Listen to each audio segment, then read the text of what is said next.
I like to do projects where I can look at the end of the week and say, I got that done, or at the end of the day. I can't go to sleep at night without getting something done, whether it's going out in the shop and switching out. Let's say I need to rotate the tires on my ATV. If I do that, then I can go to sleep well at night. But if I don't do something like that, if I just go home and veg, I can't go to sleep at night. Huh. Well, yeah. It feels good to be productive, no question. It feels good. We tackled some projects this weekend, helped my brother build a shade structure. How did that go? Good. Looks good. We're going to test it out tomorrow, 4th of July at his house. Hot dogs under the new shade that we just built. Yeah? So that'll be nice. But I don't care to do those things. What, build shades or do hot dogs under the shade? Sweat, work. Yeah, no, I love to do that. I don't know, to me, being a lawyer and sitting in an office is really like the antithesis of what I naturally want to be doing. I want to be working with my hands. I want to be building something. I want to see a finished product. And obviously in the law, you don't see a whole lot of that. Thomas and I, or even Adam and I, will sit down and we'll work on something, some language and a trust, and get it just right. Mm-hmm. And we talk about, wait till the client sees this. They're going to be blown away, right? They're just going to carry you around the room on their shoulders. When the word gets out about how the finishing touches that we put on that paragraph. That, therefore... is just gonna hit. Yes. Semicolon. Yeah. It's hard to use a semicolon. Yeah. I like the full colon myself. We caught a should and changed it for a shall, and it's just gonna blow mine. May. Can't stand may. Oh, no, yeah. Like, no. Mm-hmm. Yep. May. That's never going to happen. Well, I have a list of to-dos that I was trying to get to as well. One of which is planning my dad's funeral. Ooh. And everybody asks, well, like, did he die? No, he's not dead yet. Oh, okay. And I mean, I don't know if he's sick either. I mean, he claims he's not, but you never know. He's at that age. He could kick over any time now. He's wanting to plan it? No, I want to because I'm going to be stuck with it anyway. So we had a client not too long ago where I was acting as a fiduciary for them. So they were in a nursing home and she, she didn't have mental capacity. She didn't know what was going on. And so she was on hospice. Hospice gave our office a call and said, hey, it's not going to be much longer. She probably got a couple of days at best. And so we got our friend, Cesar Dominguez. Do you know him? Over at Desert Valley Mortuary. So we called him up. He said, yeah, I'll come over. And so we did the paperwork here in the office. Paperwork meaning you go, he's got, here's casket options, here's cremation, traditional burial, embalming, that kind of stuff, refrigeration, all these things. And so you go through the price list, you pick the things that you want. And by doing that ahead of time, it's already set up, number one. Number two, it's a lot cheaper. I would say probably a third of the price. And I didn't realize this until this conversation with Cesar. He was saying that when a person passes away, then it's an emergency if you haven't done it ahead of time. An emergency. So now everything is going to be a little bit more inflated, when it comes to pricing and stuff, because now we got to get it done. You got this body over at the hospital that has to be released somewhere. And so you only have a certain amount of time to deal with that body unless you have it set up. How much they charge to hold the body? I have it somewhere. But is it a lot? That refrigeration. Is it? I have my binder right here. Look at this. Whoa. Wow. Yeah. It's official. I still ended up paying like $1,000 a day or something. No. I ended up paying, I think, $2,500 in total to set everything up. Okay. That's for pretty good deal. Casket and things like that. But if you're gonna be cremated, it's gonna be a lot less than that. He had a price breakdown somewhere. I want to say maybe, I don't know, $25 a day or something like that. That's it? Interesting. Yeah, you don't want to keep them too long. And $25 a day, I could swing that for a while. The biggest deal is, which I didn't realize till I went through this with Cesar, was that, so say you do this ahead of time, like we've done, like I chose Desert Valley Mortuary to do all this stuff. So we've already prepaid for all these services.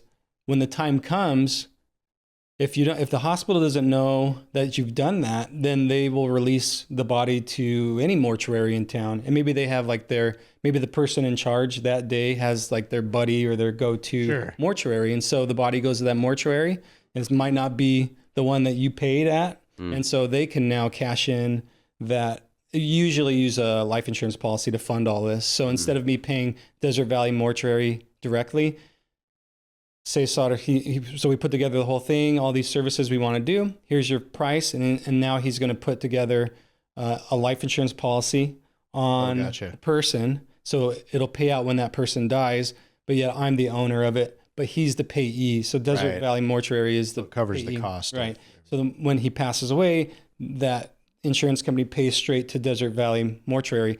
But that allows for, if that person were to die anywhere, maybe he's up in North Dakota or he's in Texas, because it's tied to a life insurance policy, the mortuary over there can now get those funds to pay for the services and things like that. So basically the first mortuary to claim it gets it. Yes, exactly. Which is kind of shady, which, people just don't know these things.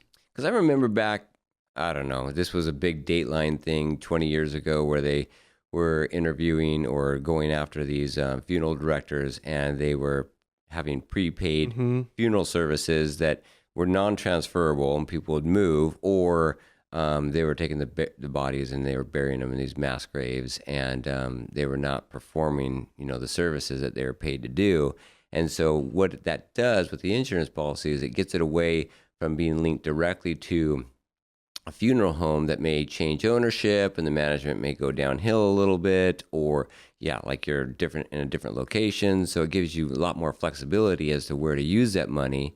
But at the same time, if you are dedicated to a funeral home that provides the services that you want to ensure for your loved ones, then you may or may not get that one. Yeah, absolutely. But I think it's pretty cutthroat. I told Cesar, this would be a sweet, reality TV show, because it sounds like it's pretty cutthroat in this industry. I think between morticians. Well, and it's interesting. Pun intended. Yeah. I think there is a mortician reality show, but I think it's like in, they're like Samoan or something. And so it's the whole, Polynesian culture and how they do everything. But I think there is a reality show of that. How do they bury their dead? Well, I think they bury them, but this more like follows the family. So it's like Duck Dynasty, but like morticians. Oh, okay. So it's like Death Dynasty, but it's something that, I never thought about till I lost my wife. Right.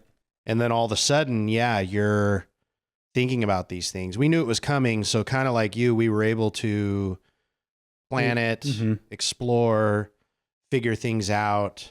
We had a good family friend who was a mortician who guided us. Over at Johnson's, is that? Edna's buried over at Johnson's, yeah. And so, but caskets, grave sites. Just talking to you, guys just had Rachel on the show. Yeah. And so when she got home, we were talking about, Brett, her husband, is buried in California. His family just had a grave marker. They live in Idaho, so they just had a grave marker installed there that matches the one that's in California. But you don't really think about those things at our age. And so it's left to sons and daughters to plan this stuff for moms and dads. And if you want to say in it, like your dad, then you should probably be planning it. So Rachel and I are talking about, well, where do you want to be buried? And, all of those things. But I didn't, I kind of got a crash course in it. But it's not cheap. And sorry to interrupt you. No. And if this is too personal, just say, I don't want to talk about it, but did you prepay everything just out of curiosity? So you knew it was coming. We knew it was coming. And so we bought the grave site. We bought a family plot. Yeah. And then we were able to explore caskets and things prior. So it was like a package deal, so to speak. It included the grave markers, the headstone, but for like a family plot. So it's interesting. So I designed the headstone. Oh, okay. Sorry. No, you're good. I designed the headstone, and there's Edna's name and information on it, and next to it is my information, except for the expiration date. The expiration date. Right. And so that's on the gravestone. And whenever I go there, I see that, and that's always a little jarring. You know, there's your name on the headstone, but you're not in there yet.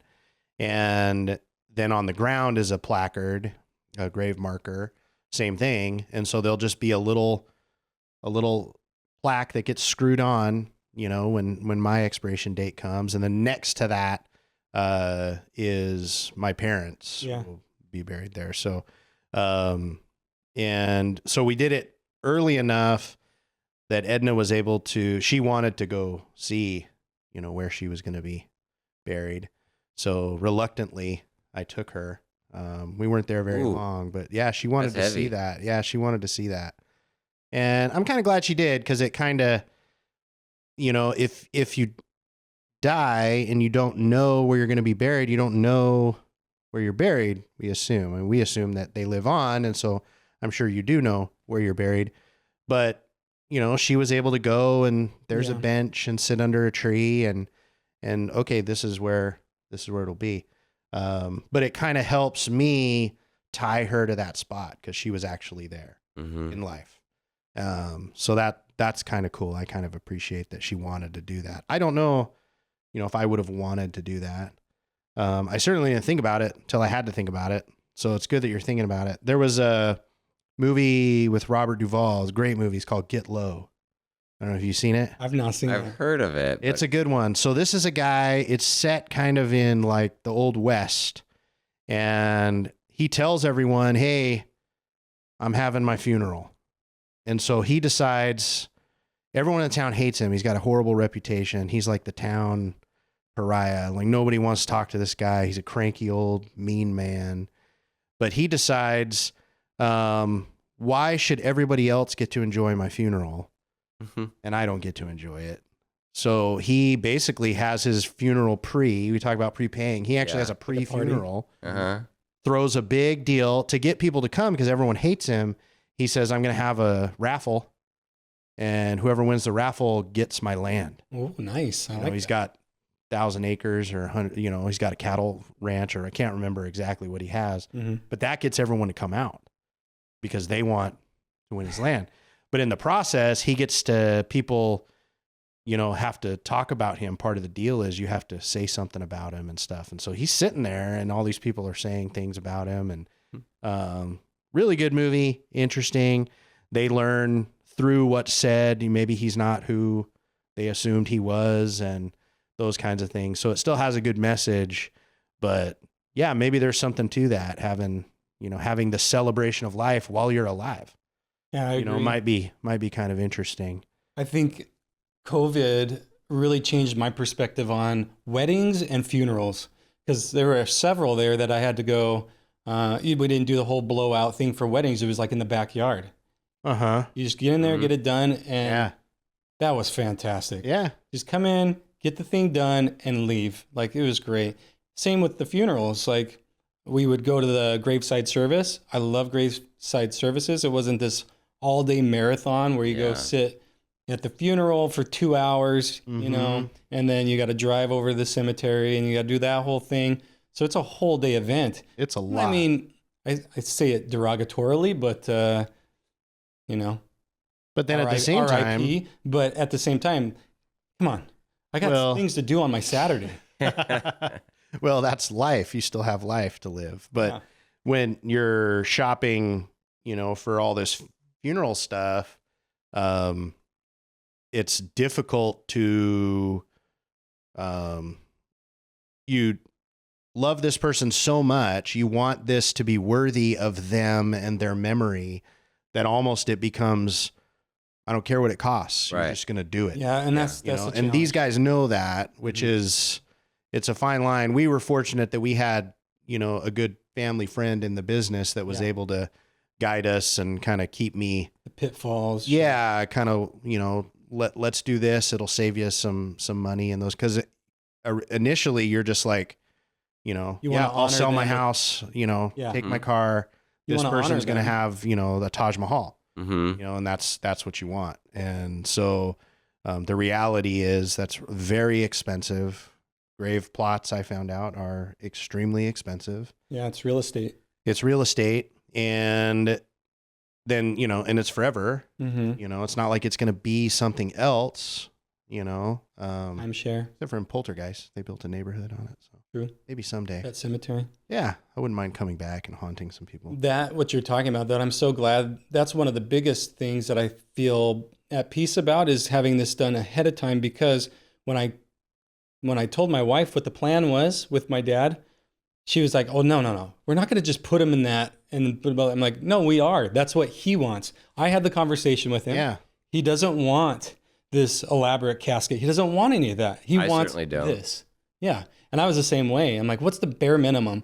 And I was like, "Well, okay, not that bare minimum." Once they tell you what the bare minimum is, it's like a cardboard box, you know? Sure. And it's not bad. Like I'm okay with that, but I probably want to step up. I said, what about like the things from like Tombstone? Yes. You know, like pine box or something. Yes. It's like, oh, we call those toe squishers or something, toe kickers, because they're big up here and then they go they taper down, and so Yeah. you have to really squeeze the feet in. I'm like, well, that's kind of gross. I don't want to, Yeah. you know, like you have like a square box made of pine. No, I'd like to, and we always say it kind of jokingly, like, "Oh, at my funeral, I want this or that," and that was actually helpful. That Edna was able to have input in her own Yeah. funeral. She was able to pick who spoke.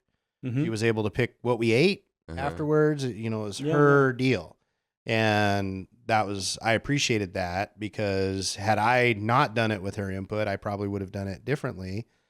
Not that she would have cared, likely, but.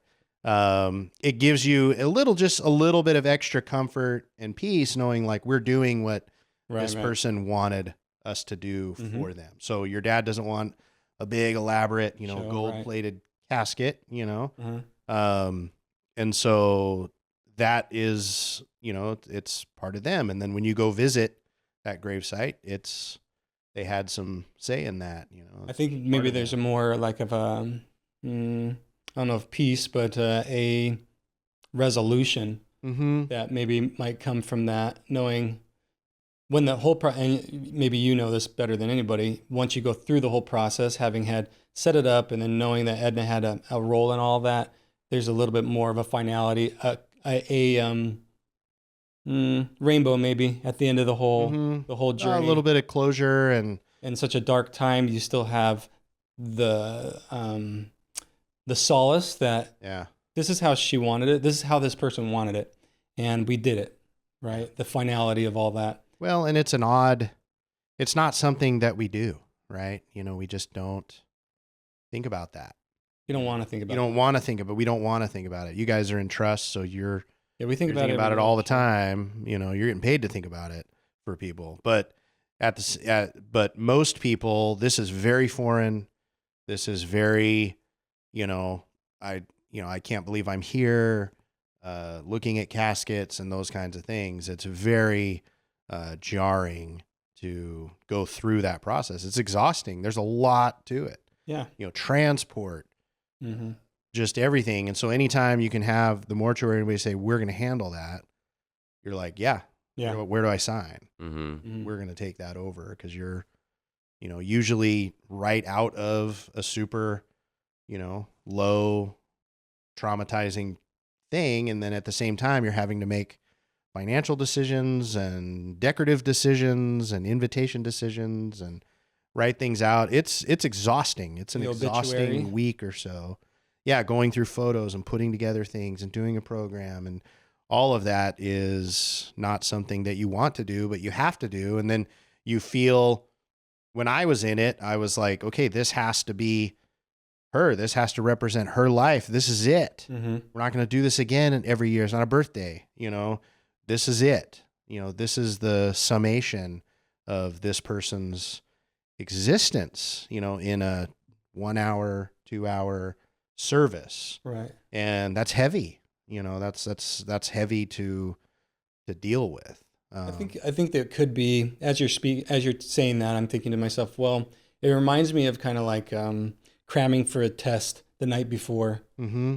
If you're going to use 1 hour of a service at your funeral to sum up who you were as a person, I think that's cramming it all in at the end. It's hard. Hopefully, the hope would be that you leave your mark on the world some other way. Right. Maybe that's with your kids and the wonderful people they turn out to be, or the crappy people they turn out to be. That's the thing, is like, that's my challenge that I've been thinking about for the probably last year and a half, 2 years. The reality of my finality is like, well, people come and go all the time. Like they're here, they're gone. And 2 generations down, what mark did you make, if any, right, on this life? Legacy is what you're talking about. Yeah. So how do you do that in such a way that 2 generations down or 3, your name is still there, and hopefully for good, right? Yeah, I don't know. We've talked about this a little bit in your role as an architect and leaving your mark on the town and being able to drive through. And you've talked about it in life, showing your kids and your grandkids, hey, I built that school, or I designed that school, and that building over there, that's me. And you kind of have a signature on the buildings that you do. There's some new construction that you want to put in to kind of bring a new flavor to Yuma. Is that what you want to leave as your legacy? Is that, I suppose, as just, obviously we all want to be good people, right? Sure. And we want people to remember us for being generous and kind and all those things. But you also want to leave perhaps a mark on the society and the town that you left. And so tell me a little bit about that, because you've thought a lot about that. Yeah, I know we've talked about it. It's one of the rewarding aspects of my career, is that these buildings, these buildings could stand for who knows how long, for 50 years, 60 years, maybe longer. Or even the concept of putting it together, like the Sunflower District is a new concept. Yeah, so the Sunflower District is, so Rachel and I, we've got 4 kids, and so when our kids were teenagers, it was difficult to find a job, and it shouldn't be difficult to find a job as a teenager. It wasn't difficult for me in the, early 90s. It wasn't difficult, but it's difficult now to find jobs. So we're like, we should create a place where teenagers can work and do all that. And so that kind of started us thinking. And then Rachel talked a little bit about it last week on the show. We had a friend approach us, say, hey, I'm thinking about purchasing this franchise. And we thought, well, this would be a great thing, for our kids won't benefit from it because they're older by the time this thing comes around, but it'll be a place for teenagers to work, good kids to get experience and those kinds of things. We wanted to create that.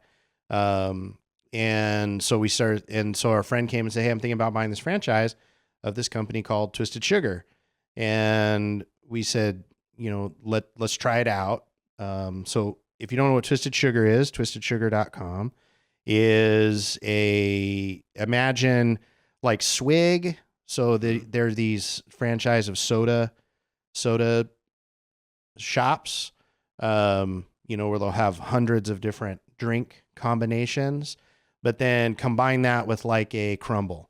So cookies, gourmet cookies, delicious cookies. So we went, it's okay. Well, that sounds like something, isn't anything like that in Yuma. Sounds like something that would be received well. It's, it's quick, it's easy, drive through, low price. It's hot. People want to drink. They get their Starbucks in the morning. They get their soda for their afternoon kick and kind of refresher. Yeah. So we thought it'd be well received. So then we went and tried them all. We went to Sodalicious. We went to Swig. We went to Twisted Sugar. We went to, they're all over the Fizz. There's several franchises of these things. And then we went and tried all the different cookie shops. Crumble is kind of the leader, but their main competitor, and actually has grown faster than Crumble, is Twisted Sugar. So we tried one of those. Far better cookie. We're excited about it. it's going to be fun. So we also wanted to bring something to Yuma that was new, but had some new energy, something fun and exciting. We have plenty of nail salons. We have plenty of taco shops. We have plenty of legal offices. We have plenty of, the thing, Pawn shops, the usual liquor stuff. Yeah, stores. the usual stuff. We didn't want to bring the usual stuff. Uh-huh. Another restaurant that kind of serves the same thing. We have plenty of chicken, tender shops in town. Those kind of things. We said we want something new. And so That's risky though. it's a little risky, I mean, but that makes new it could be received exciting. really well. Yeah. And it's always puzzling to me which restaurants do well. Like, for example, we've had several come in. There was Broken Yoke that came in, Mm-hmm. and it died out pretty quick. And then we had Outback Steakhouse that was here, and it was here for a little while, maybe 10 I years. miss Outback. And then it died out. Yep. And I don't understand if it was mismanagement or if it was just a lack of enthusiasm around the type of food that they prepared. I don't know. With Outback, I tend to think that it couldn't have been the food because it was always busy. Yeah. But I don't know. I think that was a corporate decision, but yeah, and then you got these places like Mr. G's, yeah. right? And people are shipping that across the country because it's so popular.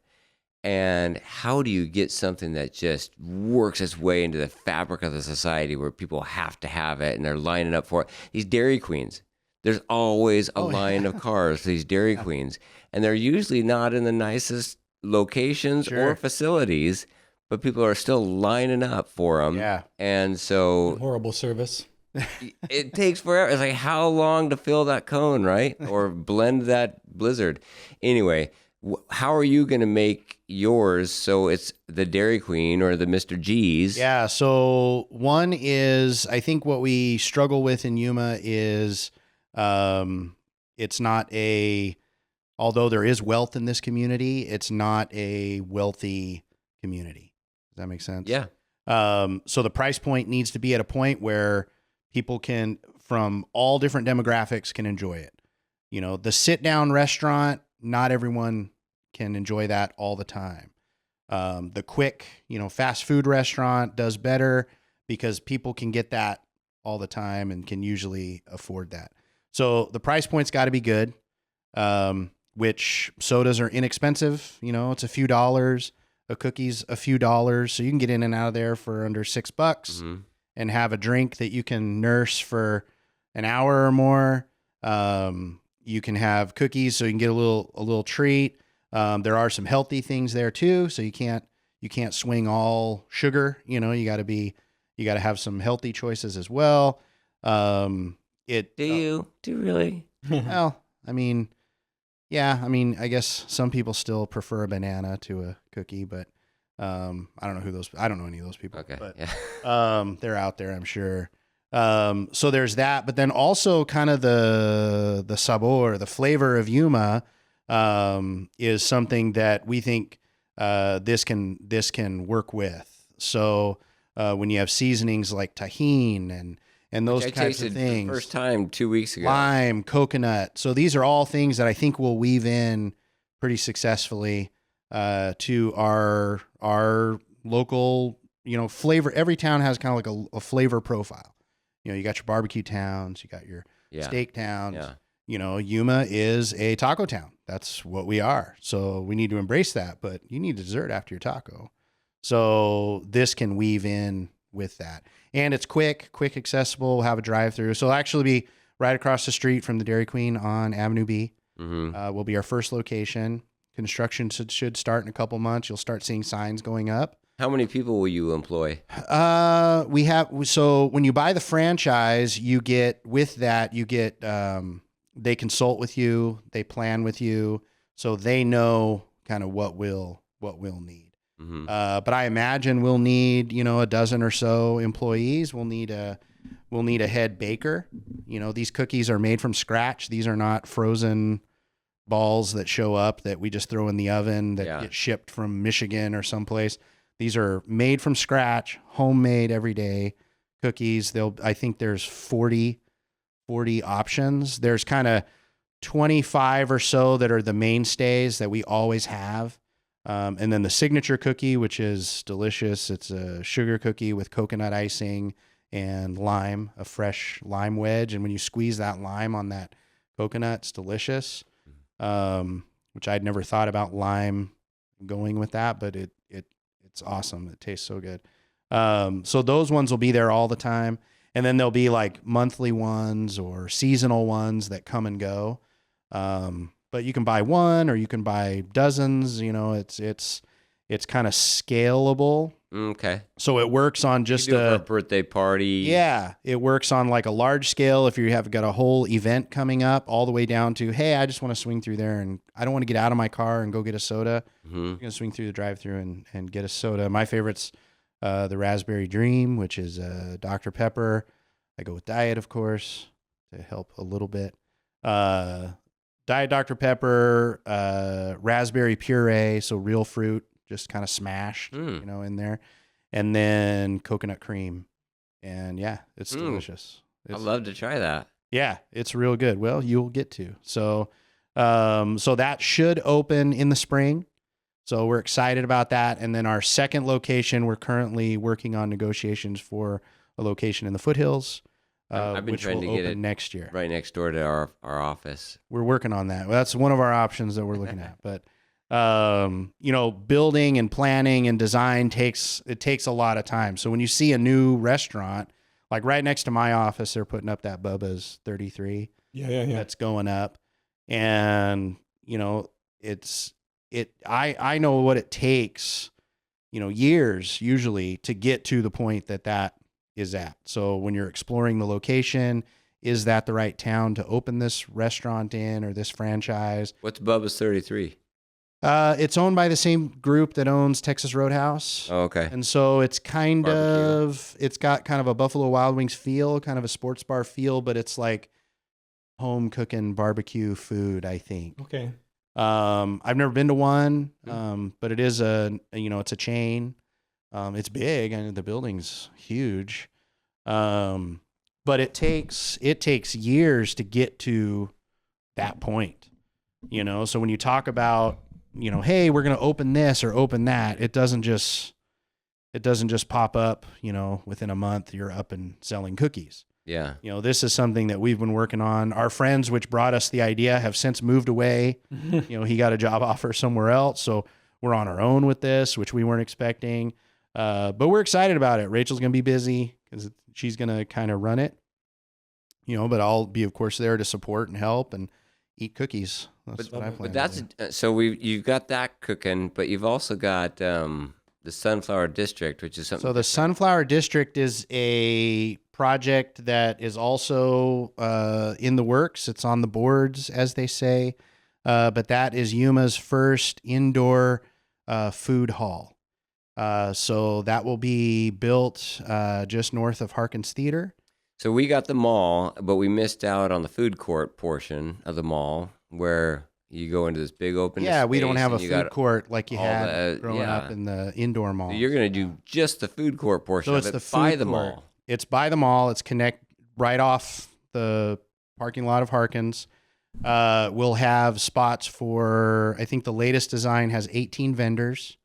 So those will be lease spaces that we'll lease out to local vendors. We'll have a call to food artists soon. The difference is in the food court is they typically have chains, whereas what you're going to Correct. have is We don't want homegrown chains. individuals. Yes, we want to support local restaurateurs. So the deal with, there's a lot of people in Yuma that have a lot of great ideas, and there's a lot of rich culinary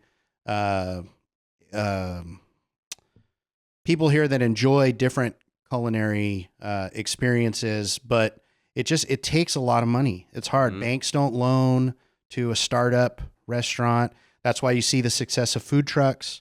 But even a food truck is several $100,000 to outfit a food truck. Yeah. To build a brick and mortar store, millions of dollars. Yeah. So if somebody's got a great idea for for a food item, something that will enrich Yuma, that will lift the kind of the culinary one note that Yuma has existed in for such a long time. We want to foster that. So We have we're something going to, similar to it, an outdoor version. there is an outdoor one, Eddie's in San Luis, which is great. Well, and then there's the one, it was at the old mall off of 32nd Street and like on 4th Friday Avenue. nights? Oh yeah, Friday Night Munchies or Yes, something and then like they that. did it. They It did was it. a hit. Yeah, it's loaded and packed, and there's different vendors that come and go. And so what we want to do is kind of capture that vibe. Yeah, but give it clean up a bit. clean it up a little bit. Make it an experience. Indoor. We'll have a bar. We'll have live music. We'll have outdoor gaming areas. Those kinds of things to play games. To hang out. Like a Dave and Buster's type games? No, you're What type of games are we talking dragging about? us through the gutter here. Come on now. I don't know. What other games are there? No, lawn games, things that you would play with your friends while you're munching. You might be having, Cornhole? having something. Maybe.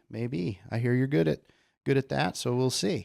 But so we'll have different vendors. We'll have the bar. We'll have it'll have indoor dining, but the idea is that you could go and order from. You might want some kind of wood fire pizza. Your son might want some kind of ramen. Your wife might want some kind of pasta, something like that. You can all walk into this one singular place, order what you want, but then sit down family style and enjoy it while maybe live music plays and those kinds of things. That's what we do at the fair. Similar, yeah. So you're kind of capturing that kind of, because here's the deal with We going wanna out to try it eat. all, Eating out typically is a positive experience. It's typically something special, date night. Maybe it's a celebration of some sort. It's always, typically eating out is wrapped around some kind of positive experience, some kind of positive vibe. And we want to build on that. We want to create a place that's exciting to go to, but also it's got to be good. The food's got to be good. So we're going to do a call to artists. We have a few local vendors that we have in mind. We want to court to go in there.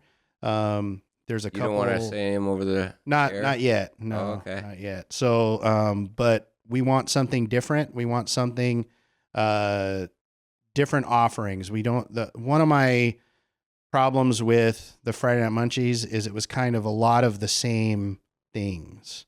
So you've got this guy selling tacos, this guy's selling birria, this guy's selling roasted corn, and then you walk over to the next lane and it's tacos and it's birria and it's corn, but maybe they're seasoned a little different. We're not looking for anything like that. We're looking for cultural foods, exciting foods, different foods, things that people may say, hey, I've never, I love Chinese dumplings. Where do you get those in town? There might be one or two places in town that have, but they're fantastic and delicious. And everyone who eats them is like, why don't I eat this? This is awesome. So there's got to be people in town that want to bring this, but just don't have the funds. So How far away is this project from being? It's a couple of years. Yeah, it's a couple of years away. Okay. But like I said, it's years in the making. Getting the land, getting the zoning, getting the permitting. I was going to ask if it's already zoned. I'm sure Getting it's zoned commercial. Yeah, Maybe it's so- ag. It's ag. It needs to be rezoned. It's the city's already done the plan amendment so that it's allowed to be rezoned. We just have to pull the trigger on it, and that'll happen when we submit plans. You don't want to pull the trigger too quick because the taxes are going to just skyrocket. Well, yeah, you don't want to do it until you're ready to do it. Mm-hmm. Yeah. So, and which we're finding out at the Twisted Sugar location. So that was, a certain tax rate. And then as soon as you put a shovel in the ground, it's like, guess what? Triple, quadruple your taxes. Which is interesting because Chase, your brother, has been on the show several times, and he's been very adamant about that formula that the city applies to different improving land and zoning land. He said, why should I have to pay more because I'm contributing more to the city? Why should I have to pay more because I'm building a nicer house than the person next to me? that doesn't make any sense. Just Rent. because I decide, You're renting your land from yeah, the city, basically. and as I improve the land, it's not the city as the landlord improving it and increasing the rent. It's me improving the land, and then the city gets to increase the rent, which is the taxes. Yeah. And so Chase is pretty fired up about that. And I think he's got a very good point. I mean, you want to incentivize people to create and improve their land, but the city, the government in general, does the complete opposite. The more productive you are, the more successful you are, the higher tax bracket you're going to be in, the higher property tax zone you're going to be in. Yeah, it's odd because if you were to explain it to me, like, hey, you're going to buy this land, you're going to develop this land, and then forever you're going to pay these taxes on it, when it's not every year, you're not refreshing and renewing the land. You know, it's a one-time deal. So I think we found out, so I purchased this land where we're going to build the first Twisted Sugar location from a good friend, Justin Hale, who has, you know, he's got plans for a fantastic gym there, but there was this strip of land that he didn't quite have any use for. It was a little extra. So I had this idea and proposed it to him, and he was on board because he's all for making Yuma better and let's bring fun things. And if you've got a fun thing to bring, yes, you know, let's do this deal. So I appreciate him being open to the idea of selling a sliver of that land to me. But we found out that as soon as just on paper, we didn't do anything to the land. It's still just vacant dirt. But all we did was we drew a line. We recorded a split from the property that I'm buying from him. That's all we did. That's all we did. Boom. Taxes went up 4 times. Yeah. We didn't do anything. We didn't improve it. We didn't add streets. We didn't add parking. We didn't add lighting. We didn't connect to sewer systems. We didn't connect to water. Nothing. We drew a line on a piece of paper, 4 times more money. So we went and fought that. Justin and I went and fought that with the board of supervisors. They agreed that should wait until there's actual development on the land. So, but you have to do that in every case. Correct. You didn't win it for the people of Yuma. No. City at all. Our land. That's it. Yeah. Yeah. And so and I understand it's difficult for the assessors. How do you put value on things that don't sell for 50 years? How do you, if you can only change the tax value as the property changes hands, you're real limited on how you can generate revenue for the city, how you can, in the meantime, streets might widen, schools might go in next door, which generate more traffic, more use of the land around you, but you haven't sold your land in 70 years. So there's a lot of places in town where the taxes have not increased or been reassessed for 40, 50 years. Yet these people are living there. The city's growing around them, but they're not contributing anymore towards the infrastructure of the city. My ideal situation is and I would argue land, yes and no, they are and aren't. Yeah. Because if they are making that land productive, then there is going to be commercial transactions occurring, and that's what produces revenue, like a use tax. Anytime you sell a cookie, you pay there's a city sales tax. So absolutely, if I build something that brings in a lot of volume and brings a lot of tax dollars to the city, that should be the incentive to the city should be encouraging that. Right. And you're already contributing back to the city for the other infrastructure modifications that need to be made for that. But they're double dinging you by taxing you for the improvement that you made to the land and for the services that you're selling and the goods that you're producing. Which I agree in the sense that we should be kicking in for our city. We should be supporting our city. We want our city to grow. We want our city to be beautiful. Just what's the most fair way to do it, though? Well, what's the fair way to do that is really the argument. I would never argue that there should not be any property taxes. I think there should be. But I agree with... Well, then you don't own your property. Well, what you guys landed on when you had my brother on was there should be a tax value assessed to that piece of land, And once that's paid off, no more. So a cap Okay. on that, I think, is fair. Or a sales tax on the transaction of the land. There's actually a tax Yeah. on the purchase. Okay. And I would be in favor of one of those two options, a cap or a transaction tax. That's, maybe some percentage or some fixed amount on that. But this ongoing forever paying rent on property that I own free and clear. I own this dirt free and clear. Yeah. Where we're going to build this building. No, you I don't. still got to write a check. Yeah. You don't own it because stop paying the taxes and we'll see who owns it. Yeah, exactly. Well, is there an alternative method for the city or county to raise the funds that they need? And that's Sure. the other question. So there's two questions.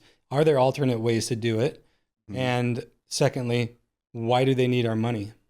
Well, you need our money to support community services, fire departments, road repair, street lights, all of those things that we Sewage, enjoy that yeah. makes our city, beautiful, parks, all of those things. I agree we want. I think the best way to do it is to encourage business development, encourage sales revenue, transactions, me buying cheeseburgers from you, all of that generates. So if you have a healthy city that's developing, that's growing, you have that money coming in. And It we've doesn't seen need to be on the land. over and over and over again that anytime you provide some type of incentive to buy something, for example, the EV incentive, people go out and use that to buy more electronic vehicles or, Electric. electric vehicles, electronics. Also electronic. You hit it. You're there. But, and anytime you tax something, then the transaction on that service or item goes down, just like the tariffs and all the scare there. But we seem to not get that at the government level. We say we need more money. So let's go to the industries that are benefiting society the most and hammer them because they've got money. But we want to incentivize these billionaires that are creating trillions of dollars throughout, Employing thousands, tens of thousands of people throughout the world, Right. and providing a service where they drop off your package at your front door, and we all like that. So I am 100%.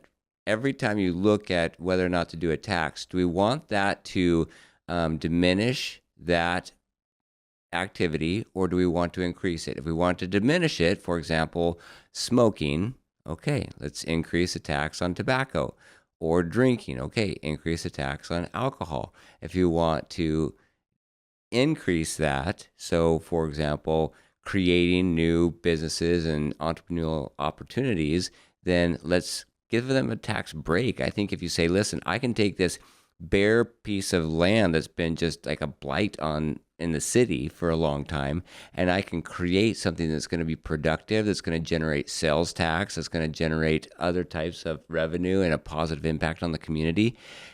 I think the city should say, okay, you propose your plan, now you're going to get some type of incentive for that. For example, Disneyland, right? They got this sweetheart deal where they were their own little government. They didn't pay taxes in Florida.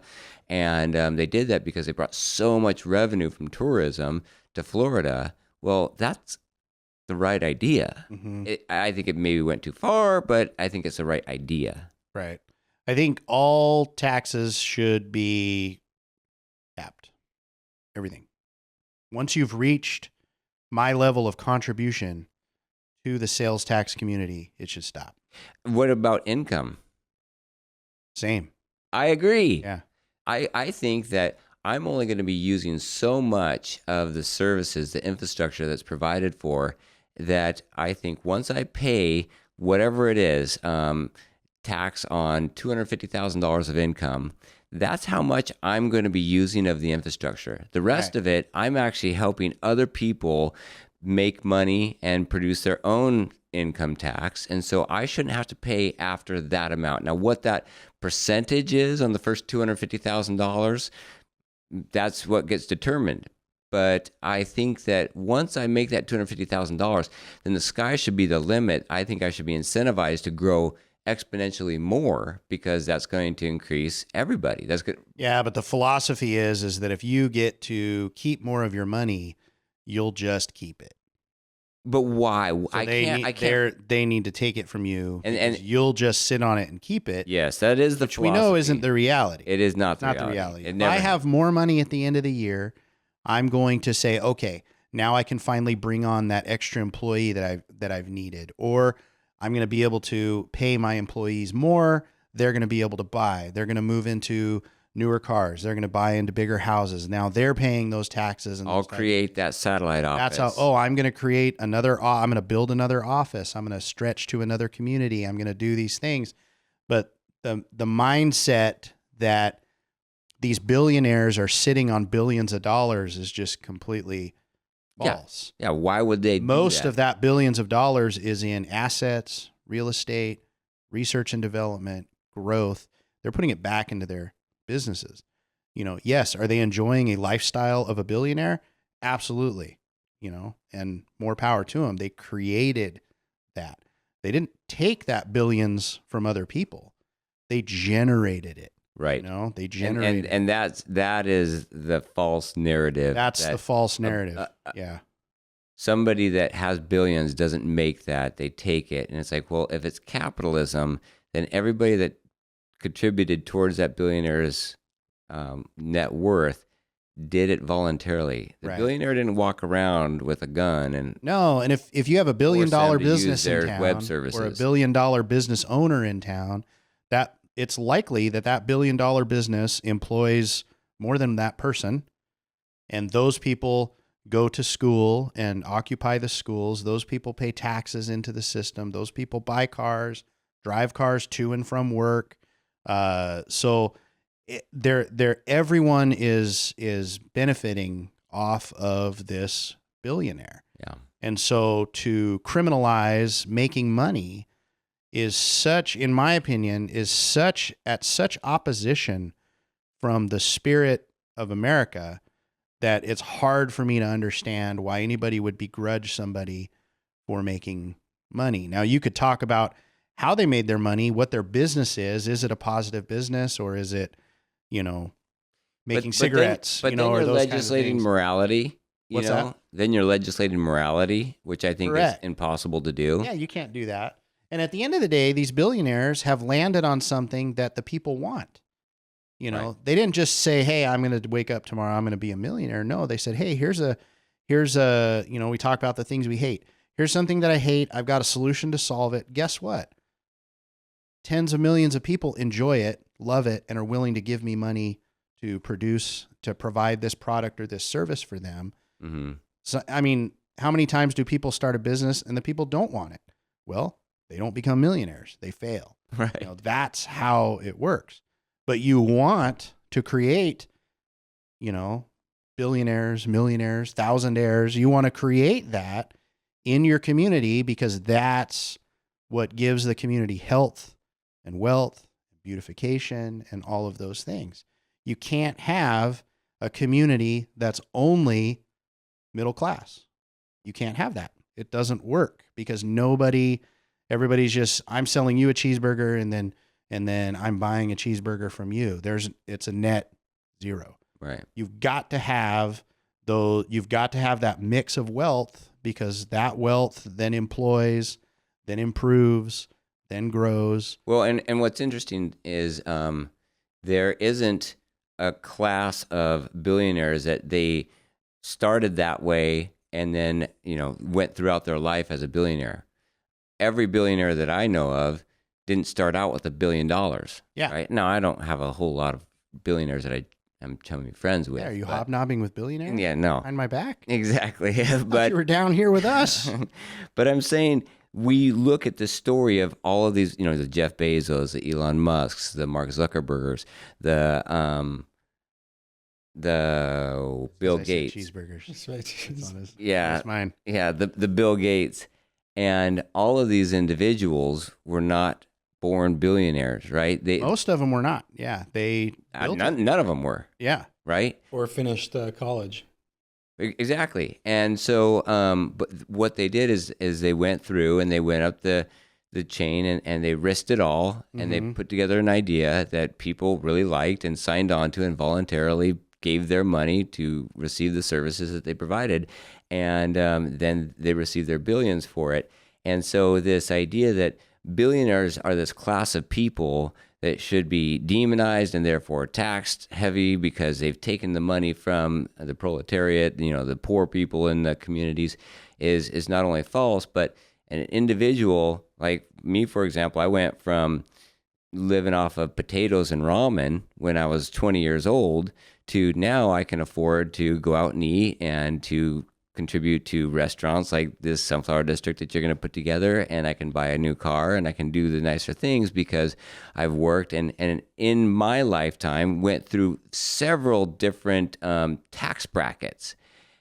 Most people do that. Most people go through a variety of tax brackets. So there isn't this is the middle class, this is where they're born, and this is where they're going to stay, or this is the, poverty level individuals, this is where they're born, this is where they're going to stay.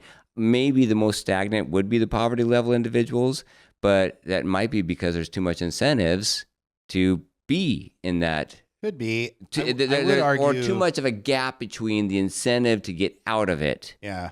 And move to the next level. I would argue that it is more difficult to ramp up out of poverty than to ramp up out of middle class. It may be, but it is tougher. I would argue that that's not because of societal structure. It's because of a mentality there's a mentality there.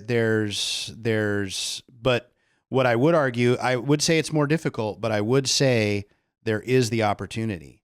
There is the opportunity, and that's what America offers. Yeah. There is the opportunity that you can go from poverty to billionaire. The mental block, what Adam is talking about, is the problem. At Hillbilly Eulogy by J.D. Vance, that describes perfectly the mental block that exists between being in poverty and pulling yourself out. Those who are in poverty think that a hard work ethic will help you become successful and is still part of the American dream and alive and well.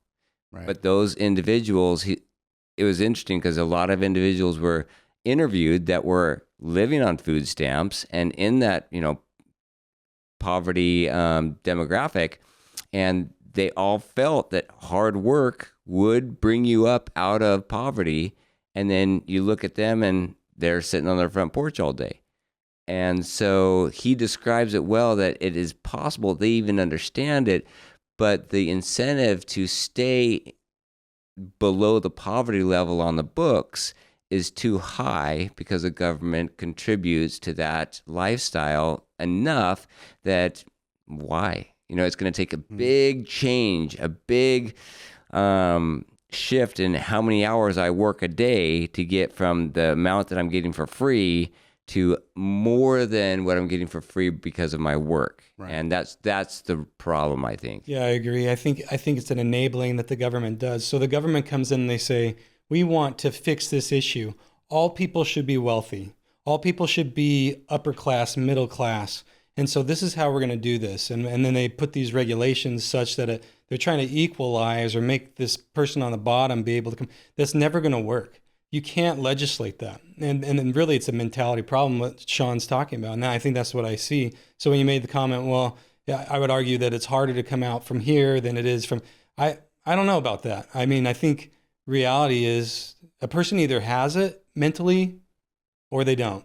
They're either going to put forth effort or they're not. They might have issues throughout life that prevent them from stepping up every once in a while, but ultimately, I agree with you in the sense that we have a structure, education-wise, in the United States, such that if I want to go out and make something of myself, I can do that, regardless of my color of my skin, my wealth, my poverty. It doesn't matter. I can do it. I can go to community college. I can get an associate's degree. I can transfer to university. I can get my doctorate. I can do whatever I want. There are ways to do it. Am I going to do it? That's the question. Well, and are you willing to go through what it takes? Yeah, to get it done. Yeah, that's the question.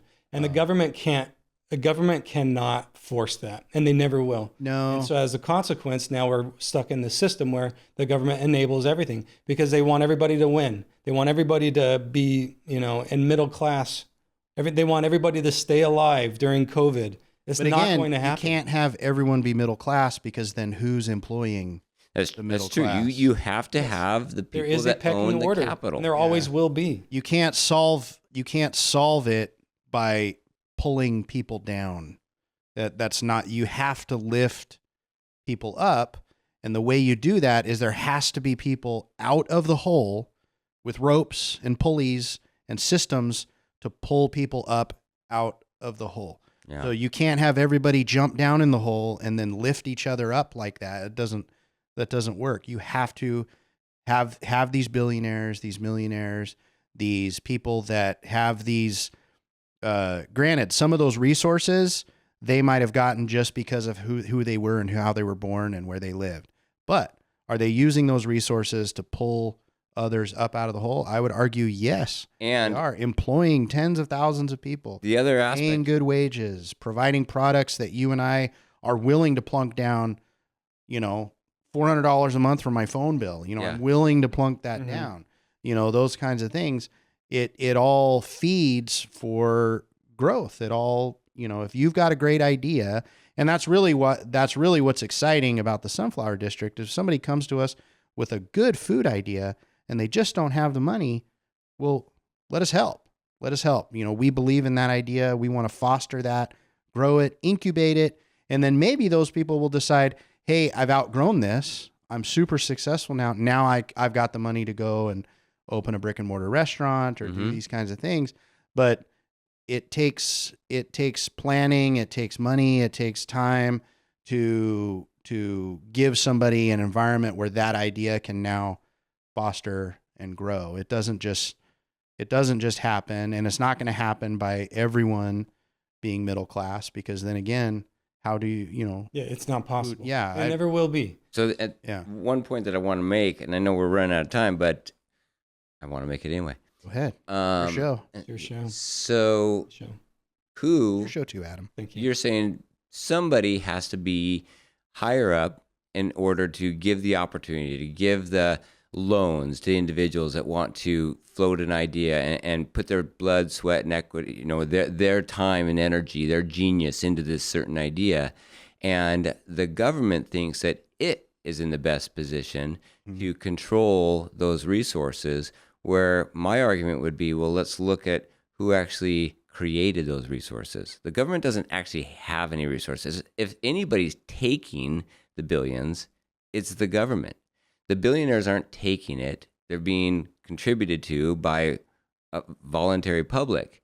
And so the people in the best position to control that capital are the people that worked hard to create that capital. So if at the bottom line, that is the really difference in ideologies.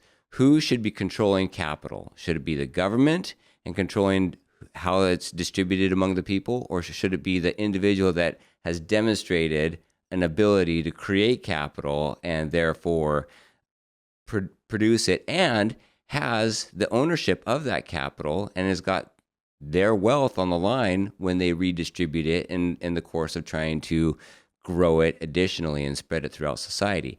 So anytime that somebody argues the government needs to be controlling this because X, Y, and Z, they're more noble, they're more just. Well, how much did those government officials contribute to the money they want to control? Not much. I think what you're talking about is skin in the game, right? Skin in the game. I mean, I'm talking about socialism, right, versus total capitalism. And socialism is we will take from the people that made, and we will make a more just society by redistributing it. Where I say capitalism is let the capitalist who made it redistribute it by determining what the best and most efficient way to do it is. Well, the person who made it is going to be more inclined to protect it, grow it, use it, knows it better than anyone else. When you just take it, you didn't earn that. You don't have any skin in the game. Not only that, but so you're not going to care what you do with it. But because you didn't go through what it takes to and make you haven't demonstrated the mental capacity to actually make something work. You may have a great idea theoretically, but that if that idea really worked, then why weren't you a billionaire? If that idea really was successful, why didn't you go out and sell it to the public and have them voluntarily give you money? No, you got their votes, and what you're really good at is selling ideas. Mm-hmm. But ideas don't produce anything. Actual labor, actual contributions with services, that's what does it. So when the government says, we are going to give this money, listen, government, give all the money that you personally owned, or individual Congress that you created, right? That you created, which is none, and then you can redistribute that. But other than that, just let's provide the infrastructure that we vote on individually as towns and cities and state, and then why don't you protect the outside border of our country from invasion, and we'll do the rest. Yeah. Well, it's difficult to see somebody have more than you, and I think that's what gets preyed upon, that inclination that why should that person have more than me? And so rather than say, how can I get there? The mentality is we need to pull that person down. They shouldn't be up there, or you should take from them and give to me.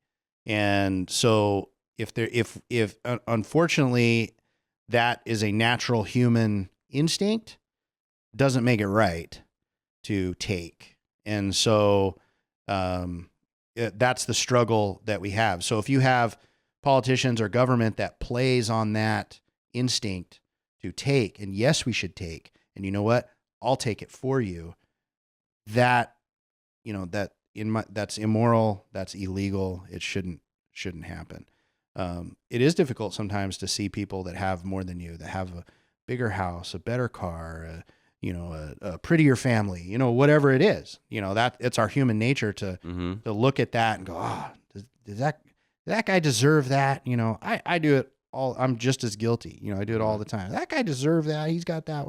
What did he do to get that? And, instead of saying what I should do is take that energy and say, you know what, how did he do that? Yeah. And can I do that?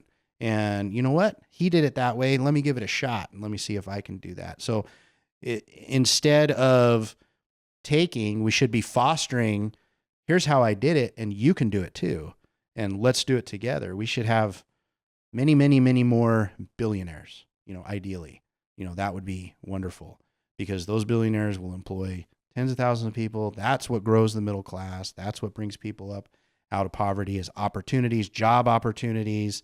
Hey, I'm opening this new factory. We've got several, the new Amazon distribution center that's moving to town, the new battery manufacturing. That's going to employ everybody from engineers all the way down to, delivery drivers.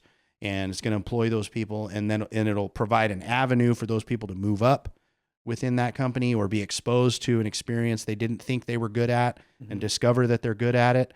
And then, hey, I know everything there is about truck. I'm going to start a trucking company. I'm going to buy 4 trucks, and I'm going to try, that all happens once you get exposed to it, and you have somebody, probably a billionaire at some level, providing you a place to put that to work. And so it's disheartening to see a mentality of, well, we should take it. Mm-hmm. No, you shouldn't take it. That's not right. You didn't earn it, so you shouldn't have it. So but there's so why does the idea, charities and everything else that we can donate to and provide to. And we've demonstrated again and again. I don't think there should be no safety net, and I don't think you should leave people to just completely fend for themselves, because some people don't have the skills or the education or the environment. But who should provide the safety net, and how much is provided in that safety net? That is the big argument. I think the age-old question. It is the age-old question, and I think that the reason that socialism keeps creeping up in a society that has become so powerful and wealthy under this idea of capitalism, or under this economic structure of capitalism, is because it's enticing to talk to the population that doesn't have, the have-nots, and to say, listen, I will be your savior.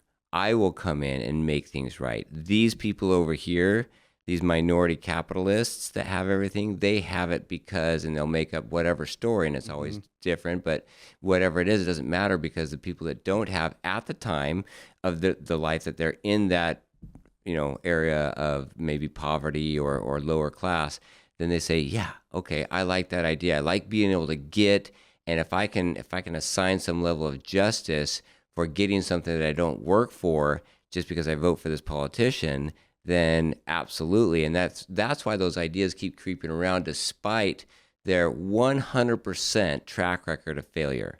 There has never been a demonstration of a successful communist or socialistic regime. There's never been a demonstration. And there's been many, many, many actual test runs with the same cultures. You look at North and South Korea, right? Same people, same culture, same work ethic. North Korea, not so great. South Korea, first world country, right? And you do that again and again and again, and you look at all of these different societies. It's not the individuals, it's not their work ethic, it's not their culture. It's the system of government that demonstrates what works and what doesn't. But we can't see that because politicians like to peddle the lies that if you don't have something and you want it quick and easy, which human nature is to do, then vote for me and I'll get you that quick and easy thing, and we'll hold the people that have it responsible. Mm-hmm. We got to go. Happy 4th of July, guys. Happy 4th of July. Yeah, we didn't even talk about things I hate. Oh, well, let's do it. We got a little time. You got a little time? Oh, no, we don't have to get into hate. Okay. We're talking about Oh, 4th of July and the country. I love hot dogs. I hate a hot dog that's not all beef. Yes. I'll tell you that right now. Absolutely. 100%. Put me on record. Hebrew beef. National. Mm-hmm. Yep. All beef. okay. So eat all beef for this 4th of July. Or you're not American. You're not an American. Thanks, Chris. Yep. Thanks, guys.